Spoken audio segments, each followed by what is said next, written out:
नमस्कार, माझं नाव अर्जुन दापके, राहणारा माळेवाडा कन्नड। मी माझ्या प्लॉटला AG4 कॅप्रीज 15 दिवसांनी हात केलेला आहे, दुसरा हात 30 दिवसांनी आणि तिसरा हात 40 ते 45 दिवसांनी केलेला आहे। सोबत मी बेसल डोसला नोवाटेक प्रो पण वापरलेला आहे। त्याचं हे प्लॉट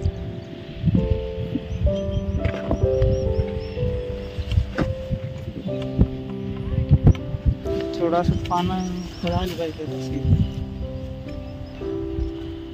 बघा।